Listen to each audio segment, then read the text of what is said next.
Signore e signori, buongiorno e benvenuti all'ultimo appuntamento per la scoperta della città di Conegliano. Riprendiamo il nostro itinerario da Porta San Polo e oggi cerchiamo di conoscere l'ultimo tratto della Contrada Grande, cioè dell'attuale via 20 settembre. Il primo edificio che troviamo sulla nostra destra è Casa Longega, che ben ci fa pensare come doveva essere la nostra città agli inizi del 1400.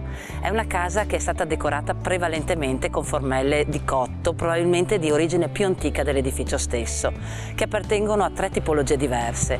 Ce ne sono descritte, probabilmente con frasi riguardanti la religione, ce ne sono dei decorative e altre che riportano una sigla VBS, che è Verbatorum Scholae, cioè la scuola dei battuti, la confraternita che qui ha lasciato tantissime testimonianze del suo passato. È un edificio molto bello che ci fa capire come un tempo si doveva decorare le case con il materiale che c'era a disposizione, cioè la terracotta di cui il nostro territorio di argilla ne era veramente pieno.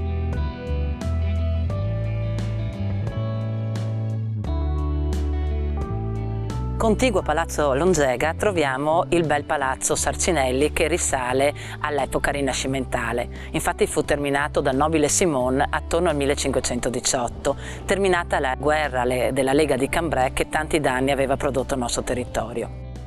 È un palazzo che è rimasto proprietà della famiglia fino alla fine del 1700 e ha ospitato importantissimi personaggi, tra i quali Enrico III, che poi diventerà il futuro re di Francia. Finita la proprietà della famiglia, attorno al 1700 appunto, ha subito tantissime destinazioni d'uso diverse. Tra le altre è stata sede del liceo, prima ancora Casa del Fascio, e dal 1988 ospita importantissime mostre d'arte come quella appena terminata dedicata ai vivarini.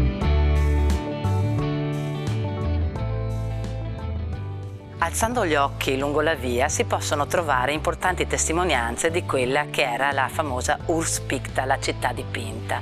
Il grande storico di Conegliano, Donilo Faldon, recentemente scomparso, amava ripetere che Venezia incentivava l'abbellimento degli spazi pubblici imponendo delle tasse a chi non affrescava le proprie facciate. Il risultato è che tutta la Marca Trevigiana e anche Conegliano è ricca di questi affreschi che durante i restauri tornano spesso alla luce. La parte bassa della città, la Contrada Grande, dove ci troviamo noi in questo momento, si è sviluppata in un momento successivo. All'inizio la popolazione abitava nella parte alta, poi quando dalla fine del 1300 noi siamo entrati a far parte della Repubblica di Venezia che ci ha garantito la pace, anche questa zona ha avuto il suo sviluppo.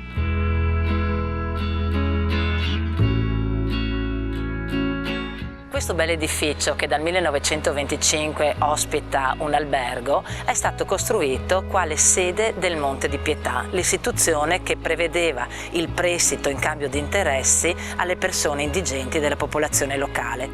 Attorno agli anni 20 del Cinquecento la facciata è stata affrescata da un pittore che si chiama Ludovico Fiumicelli, il quale ha voluto riprodurre tutti quelli che sono stati gli strumenti della Passione di Cristo e nella lunetta centrale si vede appunto la Pietà.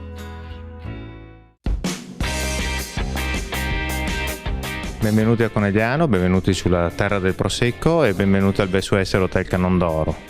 Un edificio che ha le porte aperte da più di 500 anni, ma solo da oltre 100 è un locale storico del Veneto, un'antica locanda poi trasformata in albergo con ristorante, da 4 anni affiliato a Best Western con 46 camere a disposizione di tutti coloro che vengono a Conegliano per scoprire le eccellenze di questo territorio e trovano un'accoglienza molto familiare, molto calda come costume anche della nostra terra.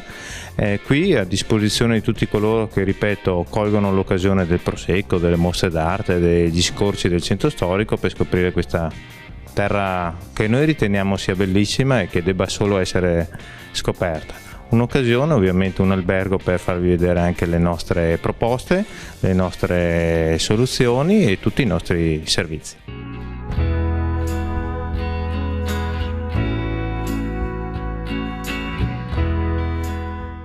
Di fronte al Monte di Pietà ci sono due edifici degni di interesse. Il primo è la chiesetta dedicata alla Madonna della Salute, che è stata realizzata grazie ai fondi messi a disposizione dalla famiglia Montalban per la peste del 1630. Subito accanto troviamo invece un altro edificio di questa famiglia, Palazzo Montalban Nuovo, costruito nella fine del 1700 per realizzare la terza grande casa di questa famiglia all'interno della Contrada Granda.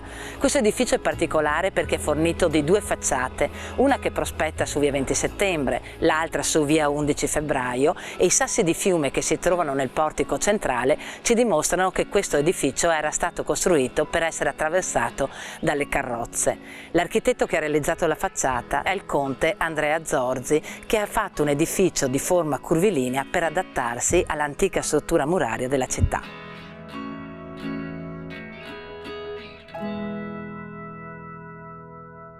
Al termine di via 20 settembre ha inizio via Beato Ongaro, quella che un tempo si chiamava Contrada Siletto, forse per la presenza di una vecchia sorgente. Fatto sta che questa era la parte della via dove nel 1600 gli ebrei dovevano abitare prima di essere richiusi nel ghetto che sarà collocato in via Coronelli. Alle mie spalle invece troviamo una via che ha un nome particolare, via Teatro Vecchio, perché prima della costruzione dell'Accademia qui esisteva il Teatro Concordia. Poi questa via ha cambiato destinazione e è diventata la sede delle case chiuse, rimasta in funzione fino alla famosa legge Merlin.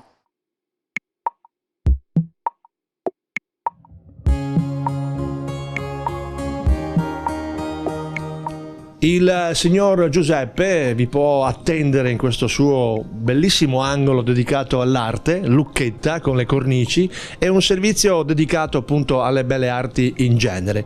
Un'altra occasione per conoscere Contrada Grande e via 20 settembre, che offre un servizio particolarissimo all'arte. Le cornici in asta, cornici artigianali ad angolo chiuso, specchiere, teche in plexiglass, telai telati pronti per la pittura, intagliature e foderature di opere realizzate su carta, quadri, grafica, poster, articoli per belle arti. Questo è un altro dei particolari che potete incontrare in Contrada Grande, via 20 settembre a Conegliano, Lucchetta, le cornici per le belle arti. Siamo all'interno del Rotary Club Conegliano, alla sua presidenza c'è il signor Carlos Veloso dos Santos, dove è appunto la sede di Conegliano del Rotary, ha anche al suo interno la presenza del Rotaract e dell'Interact. I 73 soci sono protagonisti qui nell'ambito della Contrada Granda in via 20 settembre, nella loro particolare sede, dove il service che hanno offerto alla città sono ampiamente documentati dalle locandine che sono presenti in sede. Da ricordare anche i particolari caminetti che vengono ospitati all'interno della sede con relatori di fama nazionale e internazionale, con le discussioni che sono caratteristiche di questo particolare mondo che il Rotary sa intraprendere e sa confrontarsi in occasione di questi particolari incontri.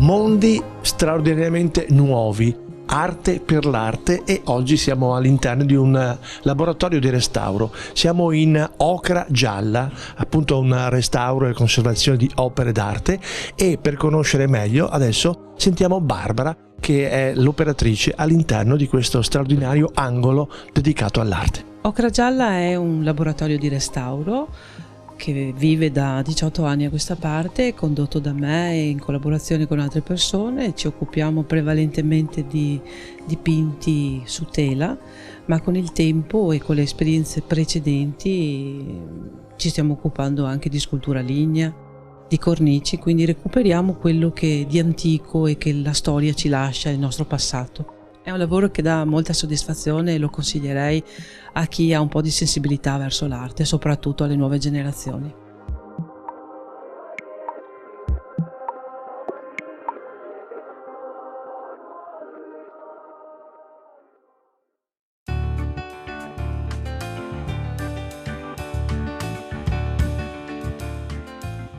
Nella parte terminale della via, vicino alla porta, si trova Palazzo Graziani, un palazzo molto importante che aveva annesso la chiesetta dell'Annunziata, che adesso ospita un'attività di un restauratore.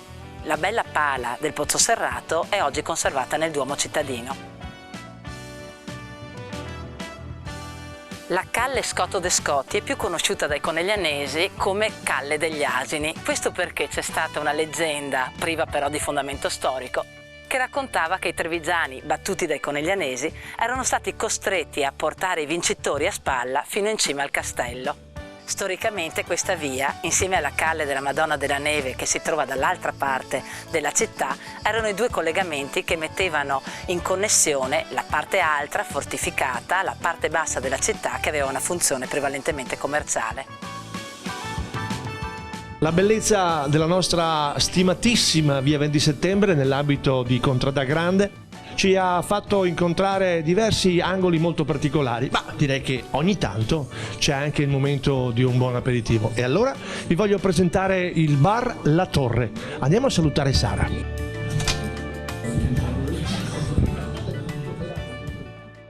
Da Sara ogni giorno le delizie del palato possono essere soddisfatte con i suoi particolari appuntamenti dedicati al classico aperitivo, con i tramezzini e le cose più audaci che le produzioni locali offrono alla nostra stimatissima barista. Sara vi aspetta ogni giorno nel suo locale e vi dà l'opportunità di assaggiare anche le primizie delle nostre colline, dove ovviamente il protagonista rimane sempre il prosecco. Bar La Torre, in Contrada Grande, via 20 settembre, a Conegliano. Siamo ora giunti alla tappa conclusiva. Siamo di fronte alla Porta Monticano, detta anche Porta del Leone per il bell'affresco che raffigura il simbolo della Repubblica di Venezia, realizzato da Giovanni Antonio de Sacchis, detto il Pordenone, nel 1500. Questa porta, che era la più importante della città perché rivolta verso il Friuli, da dove potevano arrivare i nemici, era circondata da un fossato e difesa da due torri, la Torre dei Carraresi e la Torre Castellani. Per accedere alla porta bisognava attraversare un ponte levatoio che a sua volta era difeso da due avamposti dove erano collocate le guardie che difendevano la città. Per andare da un edificio all'altro potevano attraversare un percorso sotterraneo che gli permetteva di non essere esposti agli attacchi dei nemici.